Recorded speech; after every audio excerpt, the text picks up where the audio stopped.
one of my biggest principles is focusing on adding in rather than taking away.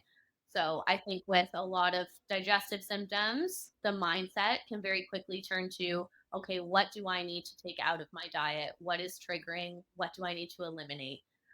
And a lot of people are really willing to eliminate all the food groups just to get their gut health under control. Welcome to the Advanced Women's Health Podcast, where we empower women with the latest insights and advice on holistic health. From cutting-edge medical research to practical wellness tips, our mission is to help you thrive at every stage of life. Join us as we explore topics ranging from hormonal balance and reproductive health to nutrition and mental well-being. Whether you're seeking solutions for a specific health concern or simply want to enhance your overall wellness, you're in the right place. Let's embark on this journey to better health together. This is the Advanced Women's Health Podcast. Hello, everyone, and welcome back to the podcast today. My audio is going to be a little bit different today than normal, so thanks for your patience with me. That's what happens when your mics die, but I got a new one incoming, and this one will definitely be good to go. But I am so excited, so I couldn't wait to chat with Dr. Kaitlyn Holbrook today. She is a naturopathic doctor at our Ancaster Clinic, and we're going to dive into all things gut health. We will probably look into that connection between gut health and athletics because that is an area where Kaitlyn and I are very different. We both love the gut, but yeah, like my athletics was rugby only. Uh, so we will dive into all of those topics today. But as usual, we love a good story. We love to hear what got you into naturopathic medicine. And Lily, just tell us a little bit more about your newly married self. Oh, yes. Well, thank you for having me, first off. I'm super excited to be on the podcast. That This is an awesome step. Like, I've been in practice now for almost a year, and to be on a podcast was like one of Crazy. my first year dreams. So happy to be here and to chat all things gut health, athletics, whatever we get into. But Weddings, like, why not? wedding, No. I'll tell you all about my wedding if that's what you want to hear. An hour podcast telling you about my wedding day, but I don't know how many people will listen to that. Probably more people than you'd think, honestly. But today we're not talking about that. We can do a weddings episode like we did the pregnancy episode in the future. If you guys want, just let us know, send us a little DM. But no, for today, we'll dive into gut health. Love that.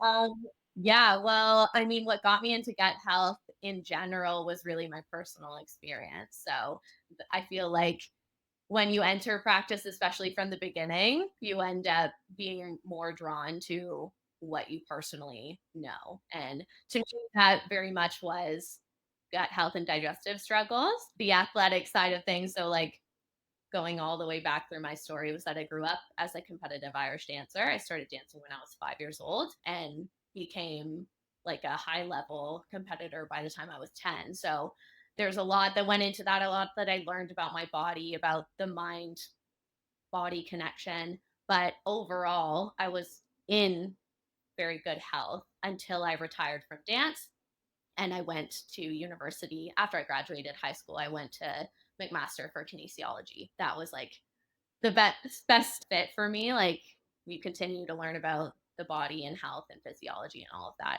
because I did not yet know that naturopathic medicine existed. But I loved kin. And when I got to university, I mean, you move into res beginning of September. And I remember that by the time I was at Halloween, so a couple months in, I was at my worst. Just like, could not, I would wake up feeling fine. And as soon as I ate anything, it was 10 out of 10 bloated, looked kind of like what my patients will come in and say now is like, I look that 5 months pregnant, so bloated, can't figure out what foods are triggering it. And a lot obviously goes into lifestyle and nervous system changes when you enter university. But, and obviously like retiring from dance, there was like a lifestyle change there as well. But that was the first time that I really got hit with my own health struggle. And so there's a lot of the journey that I've worked on now with my own ND and I'm continuing to work on, but that's where my soft spot is in my own practice for sure. Love that. I want to go back a little bit before we move forward. You don't often hear people say competitive dance and best health Yeah. in the same sentence. To be honest, like I hadn't heard your whole story. I knew you were a competitive dancer, but I wrongfully made the assumption that the health issues were tied to that. I had a lot of friends that were competitive dancers, not in their best health during that period of time. So walk me through that because I think that's a very important part of the conversation is getting into like how you maintained your health in that period or now looking back with the medical lens, how do you think you maintained your health during that period while also being a competitive dancer because that's so much stress and pressure on your body?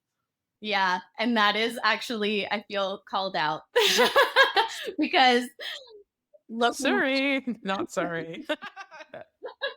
but looking back through the lens of everything that I've learned and everything that I know now as an ND, I wasn't in perfect health by any means.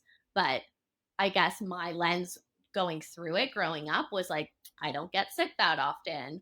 Like, I didn't have any major illnesses, no diagnoses that anybody had given me, never like got hospitalized, like wasn't on Yeah. antibiotics the whole time. So in that regard, and especially because naturopathic medicine isn't something I grew up with. So the holistic picture of your health wasn't something that I was even really considering.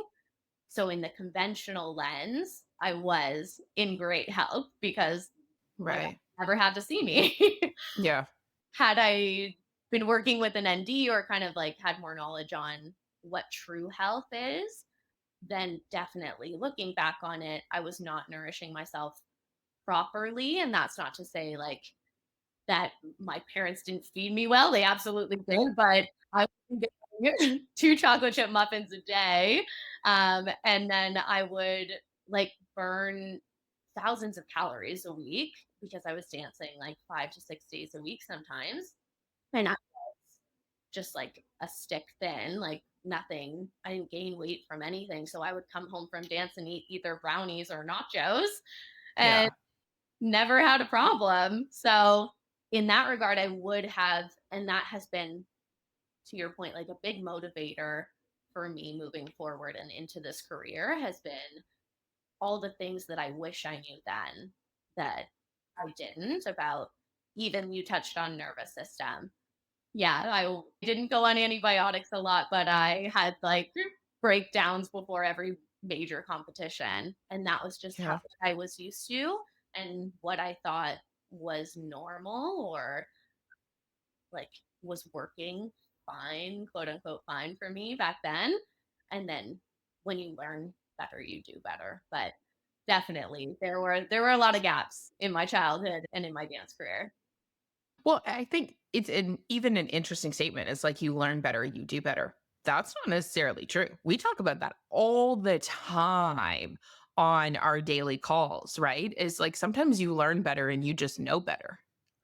And I think that's a testament to so many people is just to take on that identity of like, well, you learn better, you do better. And I sit in that camp as well for the most part. I think we all have our areas where we do not express that. But I think it's a really important piece of the conversation to acknowledge that you can feel healthy and also want more or different. You know what I mean? That you can look at what, even looking back, you can look at what was normal at the time as an expression of the best it gets because that's how it felt in that moment. But it doesn't have to feel like that. And I tell patients that all the time. They're like, I'm in great health. Not been to the hospital this year, no broken bones, no mental breakdowns. You know what I mean? Like I'm thriving. And I'm like, You shit twice a week. Excuse my language. It's now explicit. People should be used to this. You know what I mean? Like, you may not have the big breakdowns, but you lose your patience constantly with people around you. You're out 2 days of the month with the day before and the day of your period. You have insomnia. You know what I mean? Like, you just go through the list and they're like, oh, yeah, like when you say it that way. So it's a good, I think, point of reflection because we literally all do this even now in this moment. Our nervous system, our body, our psychology is set up to be one of two big paths. One, you focus on the positive and you're like, we get through. We're great, like grateful for now. Everything is a moment for growth. Everything's a moment is like the start of where I'm going next. Or it's fixed, right? This is the best it's going to get. I can't, you know what I mean? Like, I can't get better. It's focusing on the negatives, those types of things. So that's a gross oversimplification, but I think it's just a really important piece of the conversation that we can be okay with where we're at and acknowledge that like we're good, but also want to be better and do better and act Totally. differently. Yeah, I completely agree. And I think having somebody on your team just to highlight that, like the way that we do for our patients a lot, like you said, it can be crucial because you can go through 10, 20 years of your life in that quote unquote good health, and you think that that's as good as it gets. And then somebody like runs your blood work or kind of calls you out lovingly in that way, where it's like, well, there is room for optimization. There's room to feel better. And especially with things like gut health, I know lots of Yeah. people, not myself excluded, like just live with the symptoms for so long before they seek that help because they haven't gotten an answer for it yet. And they think that that is just how it's going to be. And it doesn't have to be that way. But I totally agree with that. So let's get back into gut health. Kaitlyn clearly works with me every day, and she's like, "So I'm gonna pull Sarah back into the topic we're supposed to be No, talking not about." at all. There's a lot in my backstory that could be pulled up, so I'm happy to talk about it. But let's dive into the gut health piece. So tell me a little bit more. When you were in university, when that gut stuff onset, what do you think was going on there? Like, what do you know now about that moment that made that your never well since point? Yeah, so this is interesting because it has fully come to light only since I've been working with somebody else on our team as my own mentee. I am a patient as well. Um, That's a nice thing when you have such a big team, right? You could be at like arm's length with people and also get the benefits of the medicine that you give other people. Oh, 100%. Yeah, sometimes doctors are the worst patients, but I try my best. But I have, yeah, I've loved working with my ND, but what has come to light fully is, like, all the changes that were happening at that time. So, what my ND did with me is the same thing. Yeah, so it's interesting. It's all kind of fully come to light since I've started working with my own ND. And one thing that she does with me, which I now do with a lot of my patients or all of my patients, is the timeline. So a lot of change was going on at the same time that I very like acutely or suddenly developed all of these digestive issues. So it is the way a lot of gut issues come about. It is multifaceted. So definitely, I think that my nervous system changed. Not you, Caitlin. And I think it got a little heightened, maybe. I mean, I moved out of my home or my parents' house, moved into res. Like kind of have the pressures of a new program and meeting new friends and all of that stuff. So 100%, she was in fight or flight to some degree. And also, like, this is very valid. Is you have a different house. You're using like communal bathrooms. I'm Oh, yeah. sure that that played some kind of role that I had no idea of. Like, just the communal bathroom is not it for me. And then what actually happened, and I didn't realize until recently, was that I got mono a few weeks before I got hit with these. So, I mean, I feel like a whole other in-depth conversation is that viral piece, but immune Yeah. system was definitely. taken a hit. So let's unwind some of that because we just said three really big things that I think I want to connect for the listener. One is, how does the nervous system affect digestion and bloating? Two, no, we don't have to talk about your poo. I also, you know what I mean? Like, I always joke with patients when they're going off to university or even like have a new boyfriend. I'm like, Yes. poopery or girlfriend, poopery. You know what I mean? Like, find a coffee shop nearby where you can go work in the morning. Like, do whatever you need to do to evacuate your bowels in a comfortable way. Thank you so much. So we don't have to talk about that. But let's talk about like how viruses affect digestion, because I don't think that's something that's very commonly known. And also, let's talk about that nervous system digesting connection. So definitely, like, I mean, it's the mind gut connection. And I feel like we all hear that as a term, but don't exactly know what it is. But mind gut connection, I mean, we have essentially like a second brain, and that's our enteric nervous system, which is in our intestines, and it's our nervous system as well as our central nervous system. So that's like brain and spinal cord, right? So the important thing to note about these two nervous systems is that it's a two-way street. So stress, anxiety, being in fight or flight, even like emotional trauma that people have gone through, that can literally disrupt either motility, which is how well and how frequently our intestines can move and have bowel movements, but also it can fully shift our microbiome balance. So the balance of good bugs to bad bugs, the amount of inflammation then that will cause in the end, which then all comes out in symptoms. But it's a two-way street in that the other way is true. So microbiome imbalances and inflammation can directly impact our mental health and our mood and things like that. So I think the mind gut connection is just fascinating. Um, To comment on that, so there was a study that came out recently that looked at, so bacteria make their own antimicrobials. They make their own kind of antibiotics so that they can defend against each other. So they're always making this defense mechanism to try to be able to kill the other types of bugs. And when a study came out that showed that in the face of stress, we can have one of these viral antimicrobials, it's called bacteriocins, in our brain degranulate.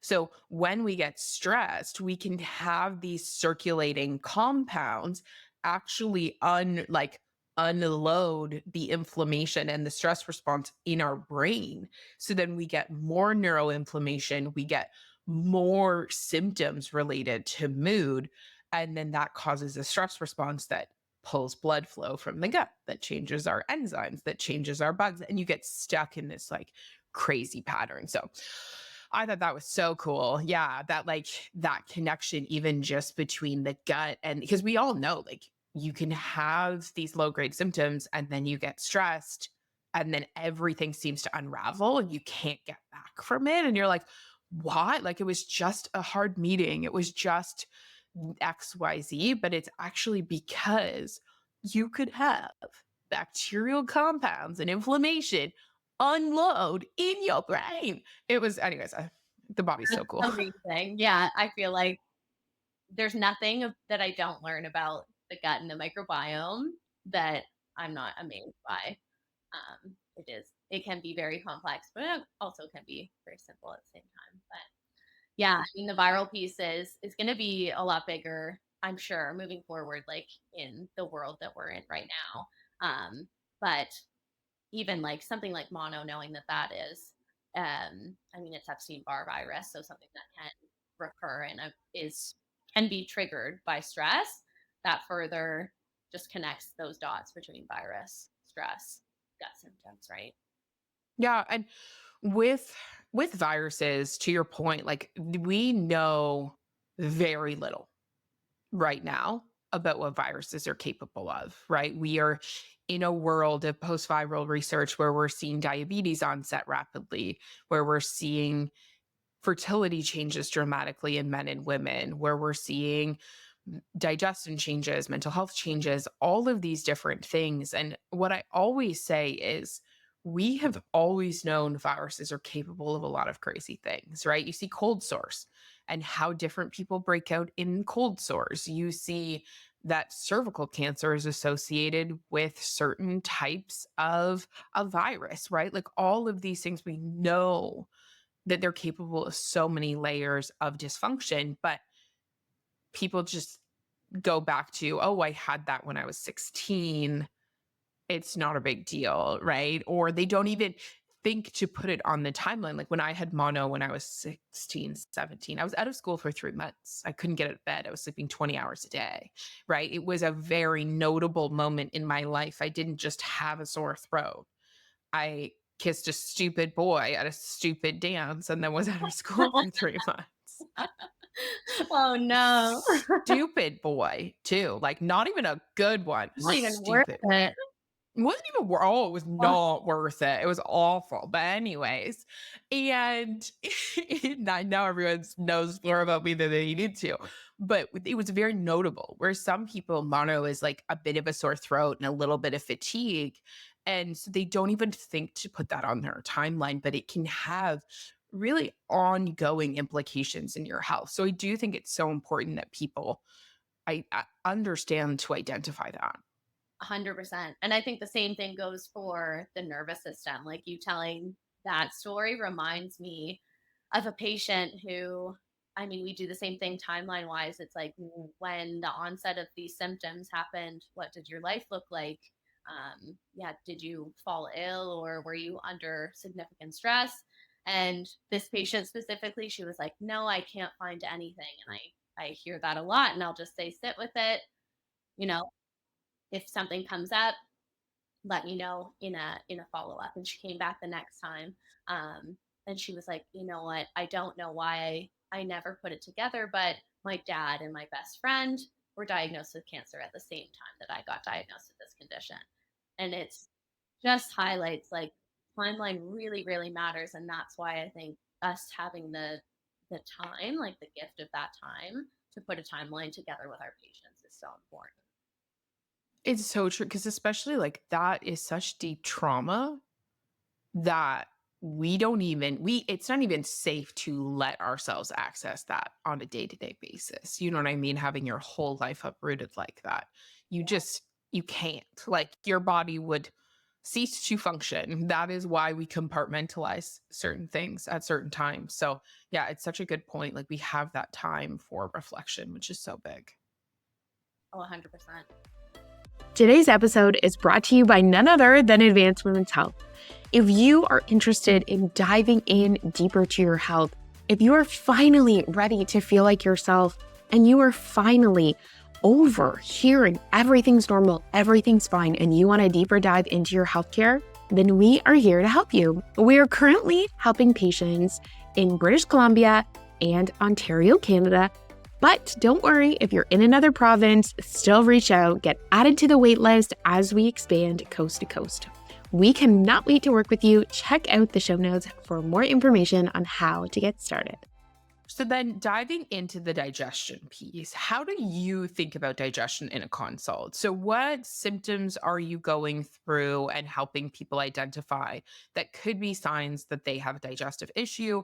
And then what is the approach that you think through and take when you're navigating that conversation with patients and treatment? Yeah, so I wonder if I can think of list off all of my digestive intake questions off memory. Probably, I go through it every day. So definitely, like, we'll when we're doing an initial intake, there are a lot of questions that I'm asking about their gut health and digestion. So things like we start off the bat, how many bowel movements do you have in a day? And it's usually here where people are like, oh, I'm not used to talking about my poop this much. And I'm like, oh, you're going to get used to it. We're going to get real close. But definitely, like that gives us information about motility, how many times you're evacuating in a day, but also, are you skipping 5 days or when you go on vacation, does everything come to a halt? That's important too. And then from a motility perspective as well, when you do have a bowel movement, do you feel well evacuated? Like, do you feel like you're done? You're good? A lot of the times I'll hear a no from that one. which tells me that even if you are pooping, you're still backed up. Um, then I'll pull out my Bristol stool chart, which I love.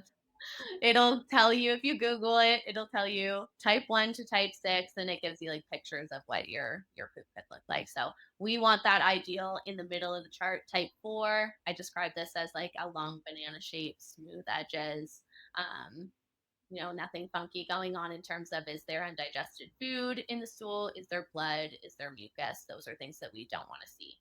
Um, yeah. And mucus is one that I think is so interesting because I always say, like, when you're sick, you blow your nose. And you have this same mucous membrane from your nose and mouth through to your anus. It's all connected. So it's just that sign of inflammation that I don't think we're mindful of, right? Like, there are so many of these low key, subtle signs that can give us indications like, ooh, things are not where they should be, right? And just like we were talking about how there's a nervous system in your gut, there's also an immune system. So, whole other immune system, I mean, it interacts with the rest of your body, but that kind of reminds me of that relationship of blowing your nose when you're sick versus seeing mucus in your stool when your immune system is working hard. But yeah, those are a lot of the questions I'm going through. Also, just like triggers of, a lot of people will come in with all the symptoms. So when do you tend to find this come up versus that come up? Are there either trigger foods, trigger situations? We go back to like emotions come up a lot. Um, yeah. And then looking at kind of like liver, gallbladder, bile as part of it as well, which in that regard, I'm looking at does like your Yeah, I'm like, liver, gallbladder, bile. Like, what does that mean? What does that mean, Dr. Kaitlyn? How do we look at that?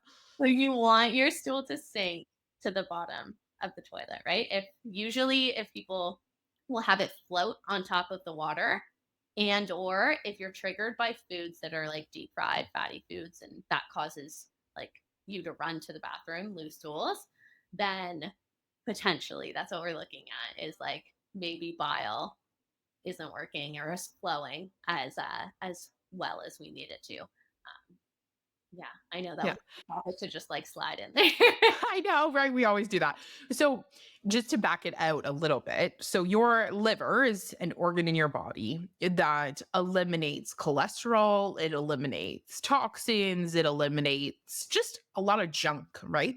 And it eliminates that junk through something called bile. So, it makes bile in the liver, it's then stored in the gallbladder. And then we get this contraction when we eat, specifically, well, when we eat anything, but fats is a really big trigger that triggers it to, like, picture a balloon. If you push on it, it had water in it to push that out. And so what bile we think of as the yellow stuff that we puke up when we are extremely ill and or self-induced illness, right? Like, that's what we typically, it's that yellow stuff, it's very bitter, but that's made in our liver. And so one of the things that we're seeing a lot more post-viral right now is that to be clear, there's no issue if we do an ultrasound, right? There's no issue with that gallbladder. There's no issue with that little balloon. But we're seeing people have a lot of diarrhea. And it's because we're not efficiently able to move bile through at the right time. I'm not going to get into all the mechanics of it. It's a very big subject, but we have seen this huge uptick in people with reflux that's not responding properly to medications like proton pump inhibitors or to our treatments like antimicrobials and DGL, right? So it's like a form of licorice that's soothing, right? We're using all these soothing agents and they're not working. And it's actually because there's this very strong irritant. And when we look at diarrhea, speaking of like motility or contractions, there's a few reasons we get diarrhea, but the two big ones is there's a trigger to pull too much water into the bowel that causes pressure, and pressure causes contraction, right? Our body, it's kind of like a spasm, right? Like if you overextend a muscle fiber, for people watching the video, when your muscle fibers get too far apart that you're in danger, it triggers them to cramp, spasm, things like that, right? So when our bowel, the smooth muscles pull far apart, boom, it contracts. So that's one of the triggers. So this is why we use magnesium to clear people out, quote unquote. It's causing volume. This is why fiber can work. It causes volume, right? One of the other triggers for that motility is irritants.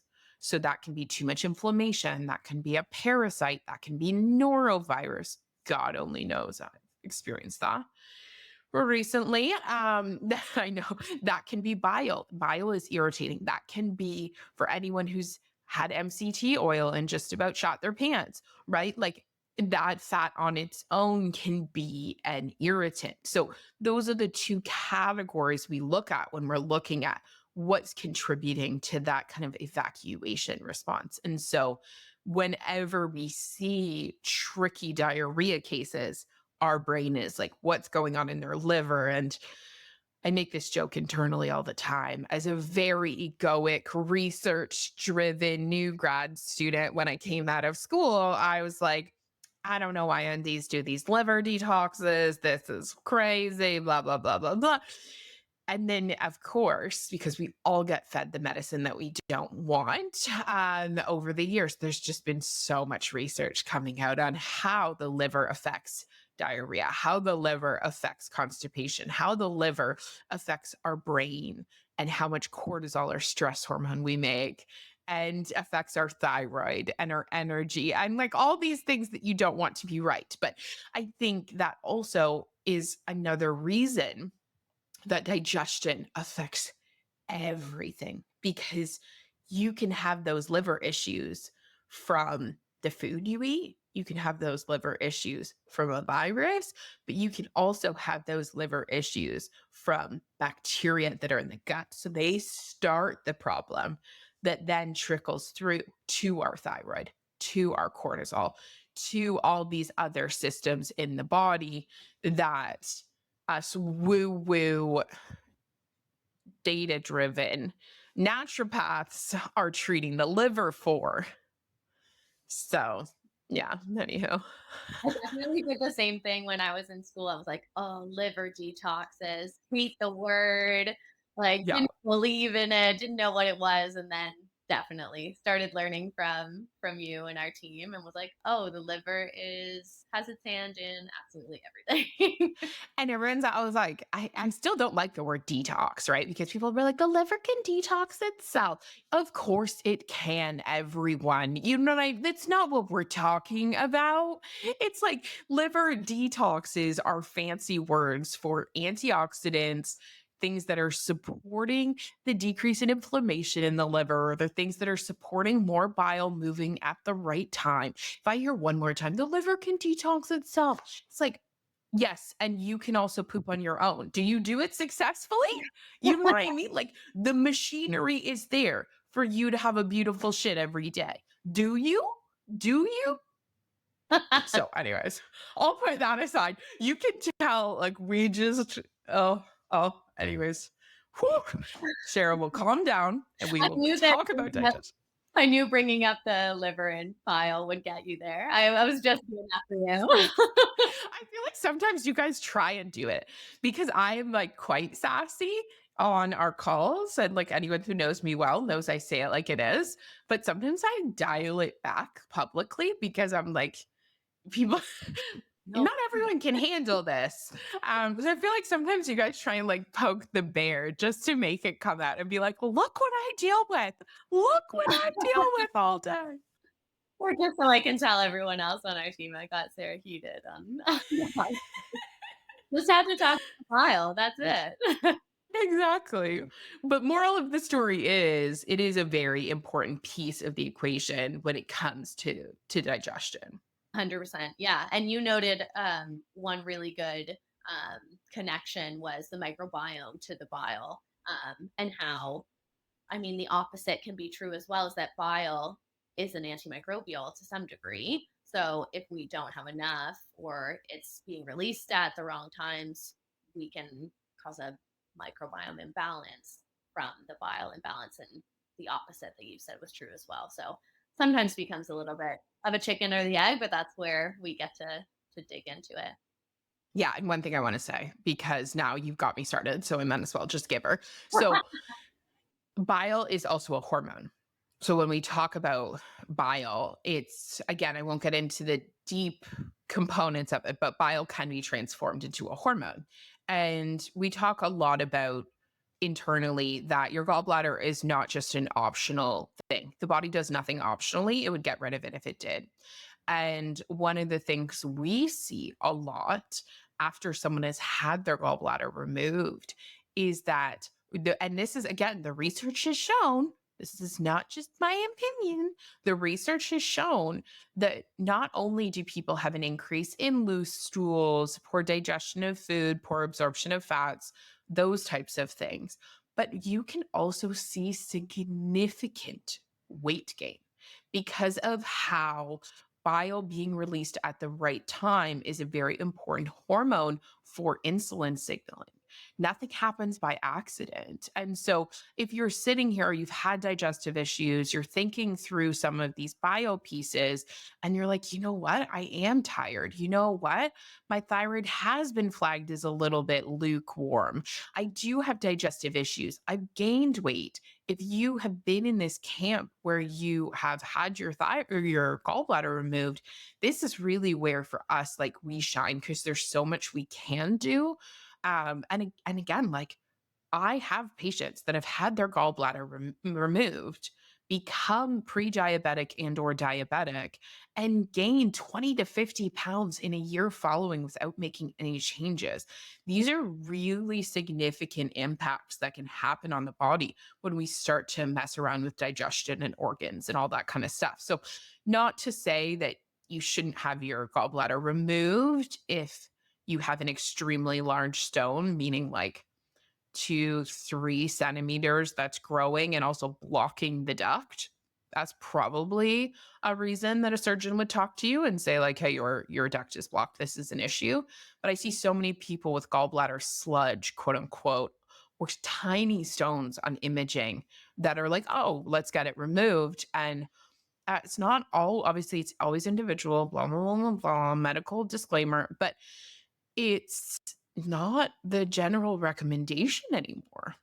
Yeah, I have a ton of patients who have had their gallbladder removed as well. And I mean, yeah, we're not on that side of it where I can't tell you to or to have surgery or not. I mean, we can Yeah. give you what we know based on where you're at now. But what I see 10 out of 10 times is that there's no support given for bile after the gallbladder is gone. And so to your point, it's it's treated as if it did nothing, where whereas we know now from everything that Sarah has highlighted so well is how many different roles bile has, like hormone, microbiome, motility, all of that stuff. So it's essential whether you have your gallbladder or not to look at how it could be playing a role. And especially if you don't have your gallbladder anymore, there are ways to support bile for sure. Yeah.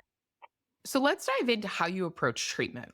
So, what's your thought process? How are you navigating when you have a patient that come in very clearly gut issues? They want to navigate and treat that. How are you doing that? So everybody's a snowflake. I mean, everybody's digestion is different. But to be honest, a lot of what I see will start treating in similar ways. So I'm looking at kind of like six main pillars of their digestion based on their intake. So that'll be their microbiome. Like one and two are good bugs, bad bugs, which whether we have until we have like functional testing, like a GI map, we're going off of symptoms. So if we have a lot of bloating, a lot of gas, um, we're thinking that in the microbiome, there's probably more bad bugs than good bugs, right? And also looking at the immune system, timeline can be helpful. Did the immune system get hit at the same time as the gut symptoms, like me? That would be an important thing to look at. Their motility, which we've gone through, like how often they're evacuating, whether they have symptoms of like low stomach acid, high stomach acid digestive enzymes. So that would be things like reflux, whether they have undigested food in the stool could indicate that they don't have proper enzymes. And then liver, gallbladder, which we've gone through. So once I've gone through, kind of touched on all those pillars with the patient in front of me, a lot of the times I'm outlining it in the way that we could do more extensive testing. So to me, my favorite test is the GI map, um, which I can dive into a little bit more. But in terms of how else to test what's going on, there's fancier tests like there's the SIBO, which GI map tells us if there are SIBO like bacteria present anyway. But usually I'm treating off the bat off of symptoms. And then I'll say to patients, like, hey, here's where you're at. It's been however long that you're dealing with these symptoms. We can treat for 2 months, 3 months, however long you want, get as much traction as we can with that. And then if we need to dive deeper, if we hit a wall, then we go to the fancier, which I know are more expensive tests in the end. So a lot of my protocols end up looking like some kind of microbiome support. So 9 out of 10 times it's using some kind of combination of antimicrobials because 9 out of 10 times it's the presentation of having more bad bugs than good bugs, just on their symptoms. So removing what we can, cleaning up the microbiome however we can, and then if we have to add back, so if we have the symptoms of undigested food in the stool, like I said, reflux, maybe we're adding back like a digestive enzyme, which you can get supplements that do or don't have ox bile in it as well. So if bile is a component, we can add back that bile. And then looking at the inflammatory picture. So I do like, you mentioned DGL. So I do like those kind of demulcents, which are it's a group of botanicals, but things like DGL, L-glutamine, which can be helpful for repairing intestinal lining as well. But marshmallow, things like that, we'll either do in a supplement or a tea to help soothe that lining and reduce the inflammation. And then, I would like to say I do not take responsibility for anyone who tries marshmallow tea. Giver, oh, I've tried it. I think is disgusting. Will you drink it?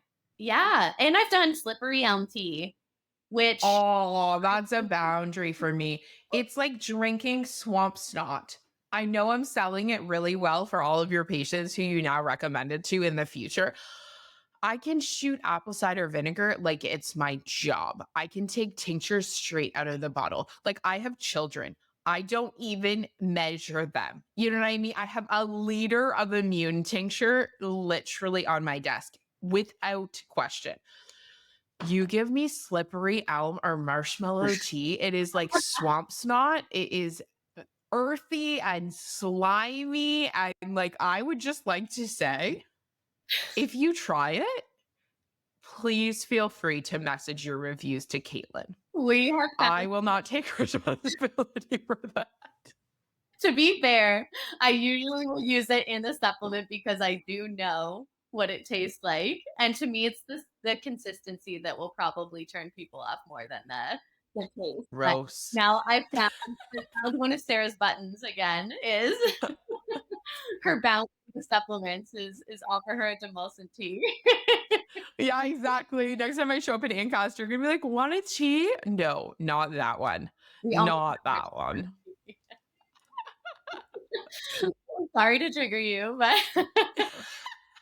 Apparently that's the theme of the day. No, I always laugh because I listen to these podcasts, right? And you'll hear people give these plans and these outlines, and I'm like, do they do it themselves? You know, so knowing you drink the tea, if you drink the tea, recommend it. I don't drink the tea. the So I'm not recommending it. Now some of my patients are gonna mess with me like, remember that time 8 years ago when you told me to drink marshmallow tea and steep it cold overnight in a mason jar like a good little naturopathic student? I bet you there's gonna be someone who messages me that. But now we're all on the potentially. same page. I think that the teas are more helpful when there's like reflux and burning symptoms. So I actually did struggle with that back when I had the worst of my symptoms was like burning stomach pain, and it did help with that. So at least I can vouch that it's helpful, but I will be real that it may not be everybody's cup of tea. So we've got digestive enzymes, we've got supporting the balance of good and bad bugs. What are those other pillars that you're looking at in treatment? Yeah, so definitely like immune system in general. So supporting if they this is a patient that has a viral history, supporting the immune system overall can be helpful for digestion. Um, and then supporting, I mean, the immune system at the level of the gut. So the antimicrobials are doing that. The supplements that'll help repair the lining are doing that as well. Okay, so then let's talk about food. Wrapping up this episode, we always get 1,000 questions about food. So I'm going to do a few little rapid fires for you with the questions that we get on a day to day basis so that other people get to hear the answers. So, if someone's bloated, they have gut issues, should everyone be gluten free? Ooh, that's a good one. um, No, not necessarily. Being gluten free, I mean, gluten can be an inflammatory food. We do know that, but it's important to know if it's triggering your symptoms. So I think it's more important to go down the road of seeing what your gut is doing and what kind of support it needs versus just going gluten free and thinking that that's the only answer. So if we're sensing a ton of inflammation, or if we have celiac disease, then yes. And if we're not sure and we have symptoms that are leading us that way, then testing for it 100% is helpful. But it's not ever the first thing that I go to or a blanket statement that I make. And what about FODMAPs? So tell us a little bit more. Do you do low FODMAPs diets? What are FODMAPs? Run me through that. FODMAPs. So, ooh, I feel like could I even say what the full what the acronym stands for? But They're types of sugars, everyone. You can yes, Google it. Yeah. thank you. Thank you. It's like fructose, oligo something, monosaccharides, oligosaccharides, monosaccharides. Oh, can I do it?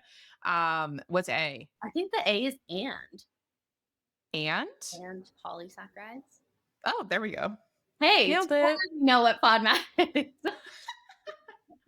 But like Sarah said, they're sugars, and basically a low FODMAP diet would be giving you a list of foods that are more readily fermented.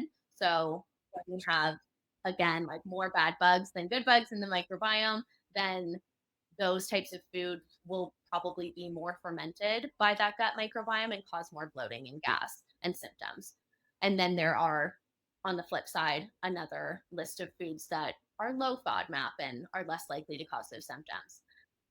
So to me, I think I have more of a personal answer to this because I was given this as a treatment before I was able to do the underlying work and see through a GI map like what my microbiome was doing.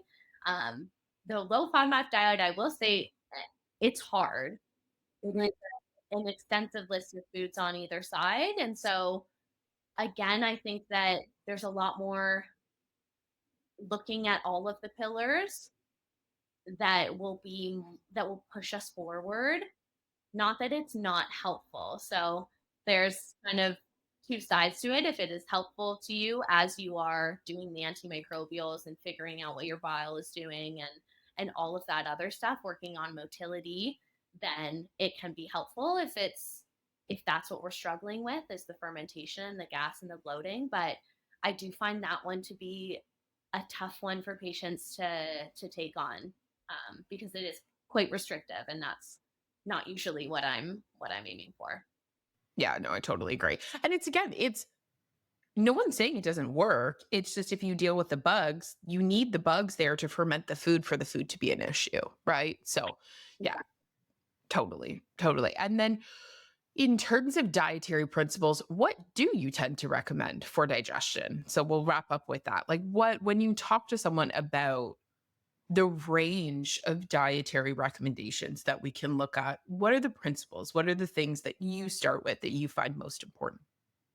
So one of my biggest principles is focusing on adding in rather than taking away. So I think with a lot of digestive symptoms, the mindset can very quickly turn to, okay, what do I need to take out of my diet? What is triggering? What do I need to eliminate? And a lot of people are really willing to eliminate all the food groups just to get their gut health under control. But I'd rather do that kind of underlying work and focus on putting in more anti-inflammatory foods. So fish or fish oils, if that is more our thing. But focusing on whole foods, things that are less processed. I mean, sugars and a lot of like carbs on their own. We won't get into insulin right now, but it's going to be inflammatory. So I mean, it's making it simpler in that sense rather than giving you a list of things that you shouldn't eat or that you should avoid. It's more just going back to the basics. I mean, like eating whole foods, eating vegetables that have fiber, or if you're not getting any fiber, considering a supplement. But I mean, we should be eating our vegetables, and that should be enough. Yeah, cutting down And you on should be able to eat vegetables. I have so many patients that because of their digestive issues, they are like, I can't eat meat, I can't eat vegetables, I can't eat eggs, I can't eat this. And I I always look at them, I'm like, anything's better than this. Like that it's just so much. And I think I love looking at diet. I think similar to you, adding back, getting diversity, enjoying food. Like these are all such important things in our life. But our society, especially when it comes to digestive issues, I personally think we have relied too heavily on the use of diet to control symptoms, such that liver issues, bile issues, gut microbiome issues, motility issues, stress response, all these other things are not dealt with because you're eating 10 foods to control your symptoms and you're doing it successfully. And so you're like, okay, well, like this is the best it's going to get. Right. exactly. Whereas I feel like we are trained to do the opposite. We look at all of those things and then just making sure that you are eating a healthy diet that is not a completely different, I mean, secret diet that I have for gut health versus just overall health. Yeah, totally. Totally. Any final words, any final notes, anything else you want to let people take away from this episode? Because it's definitely been a juicy one. I think my like biggest word of advice, just because I've lived through this as well, is for everybody to know that you don't have to live with digestive symptoms that are impacting you day to day, just because no one has been able to give you a good reason for them yet. um, I'm not going to lie that it is a journey, and we can move things really fast, but yeah, I mean, there's a lot that goes into kind of restabilizing the gut long term. But my other piece of advice would be to find a practitioner or somebody that you resonate with and trust to guide you through that. Because I know that my gut health journey got a lot easier when I had somebody kind of guiding me through those protocols, knowing what to expect, what's coming next. And then you finally see those symptoms move in the right direction. And I know that that's possible for everyone. So that would be my biggest takeaway is reassess your gut health. I know it can be discouraging, but if you're in a bad place now, just know that you absolutely can get better. Absolutely. And I think this is where gut health, especially, well, with everything, the treatment is so not linear. And I think that's where having the benefits of a team really comes through, because sometimes we hear the craziest things from gut protocols, and practitioners will come on, like newer practitioners, and they're like, is this like, do we push through, do we not, do we sit? And obviously some of our seasoned practitioners will be like, absolutely not. That's abnormal. Stop. Or like, yes, you actually have to push through this wall. You have to push through this discomfort. You have to push through these symptoms to get to the other side, because the other side is where the stability sits. This is just the bad bugs having a tantrum because they don't want to go. Like, we need to get through this, right? And I think that's one of the things that I see come up so much in our calls is just that, like, knowing when to push. And that's the experience that you get on a team, and you get that guide who's like, yeah, let's keep going, right? Totally. And versus doing it yourself without an ND on your side. I mean, a health food store can be one of the most overwhelming places, and every Yeah. supplement looks like it's going to be the cure for you in 2 weeks. And so, exactly knowing, having somebody and knowing when to push through, when to pull back, what to put together is everything. Yeah. Well, thank you so much, Dr. Kaitlyn, for coming on. I'm sure it's invaluable for so many people who are listening. You get to trigger me and throw me on another rant that I'm sure our podcast editor will put in the reels. And yeah, no, thank you so much for coming on. It's been a blast. Oh, thank you so much for having me. It was so fun.